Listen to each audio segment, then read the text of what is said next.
परगढ़ में भारतीय जीवन बीमा निगम के द्वारा सभी एजेंटों की मीटिंग ली गई। एलआईसी एजेंट को बताया गया कि किस प्रकार से बीमा में कौन कौन से बदलाव हुए हैं और इन सभी बातों को लेकर मैनेजर जो एलआईसी मऊ के मैनेजर हैं उनके द्वारा सभी को जानकारी दी गई। आप तस्वीरों में देख सकते हैं ये मऊ क्षेत्र के एलआईसी एजेंट है और साथ ही इसी प्रकार से हर माह की तरह इस माह में भी मीटिंग रखी गई और सभी की समस्याओं को भी सुना गया और उन समस्याओं को लेकर चर्चाएं भी की गई। आप भी सुने क्या कहना है। ओटीपी पार्टी के पास जाती है और ओटीपी में यदि उसका CKYC नंबर है तो 14 डिजिट का एक CKYC नंबर आता है। अगर CKYC नंबर है तो कोई दिक्कत नहीं, आपने CKYC के कॉलम में CKYC नंबर लिख दिया। लेकिन वो आपके काम को बढ़ा है। दूसरा जिसका CKYC आने वाले समय में जितने भी खाता धारक हैं तब तक CKYC आ ही जाएगी। तो ये भी चीज अब क्या धीरे धीरे इस चीज पर भी। सर आज किस विषय को लेकर मीटिंग थी?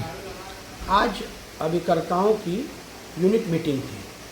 विकास अधिकारी श्री अनूप कुमार सिंह इनके टीम की यूनिट मीटिंग थी। इस मीटिंग में क्या बताया गया और क्या उद्देश्य था? सबसे पहले इस मीटिंग का उद्देश्य है कि जो नवीन जानकारियां हैं वो अभिकर्ताओं के बीच दिया जाए, साथ ही साथ अभिकर्ताओं को विक्रय के मामले में, बिजनेस के मामले में, व्यवसाय के मामले में गतिशील बनाया जाए। अच्छा, एक सवाल है, आप मैनेजर हैं मऊ ब्रांच में, तो बीमा लोगों को क्यों लेनी चाहिए? बीमा की आवश्यकता क्या है, क्यों पड़ती है? सबसे बड़ी चीज़ है बीमा का जो उत्पाद है वो अन्य उत्पादों से भिन्न और अन्य उत्पादों से बेहतर है। बीमा सबसे बड़ी चीज़ है, व्यक्ति को अनिश्चितता के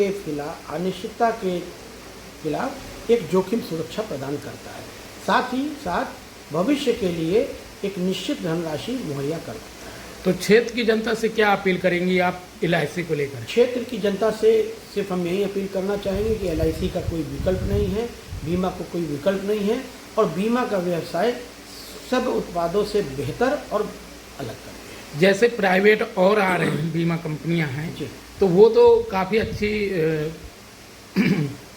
प्लान दे रहे हैं, काफ़ी फायदा सब, और एलआईसी गवर्नमेंट संस्था है तो इसमें क्या भिन्नता है, क्या हो? देखिए सबसे बड़ी चीज़ ये है कि सारे जो उत्पाद है वो IRDA के गाइडलाइन के तहत फॉर्मुलेट होते हैं। तो कोई ये अनावश्यक प्रचार प्रसार करे कि मैं बहुत ज़्यादा देता हूँ, तो ऐसा संभव है नहीं।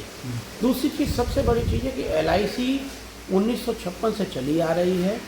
LIC की जो भी निवेश है वो सुरक्षित है और उस निवेश के माध्यम से राष्ट्र और समाज का निर्माण होता है।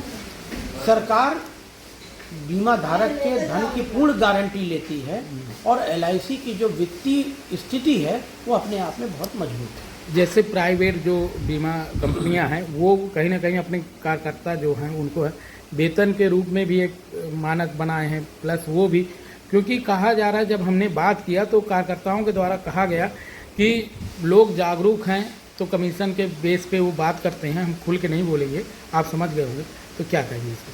देखिए LIC कहते हैं अपने अभिकर्ताओं को बहुत महत्व देती है। एक तरह से जो कर्मचारियों को सुविधा मिलती है LIC अपने अभिकर्ताओं को उस प्रकार की सुविधा प्रदान करती है।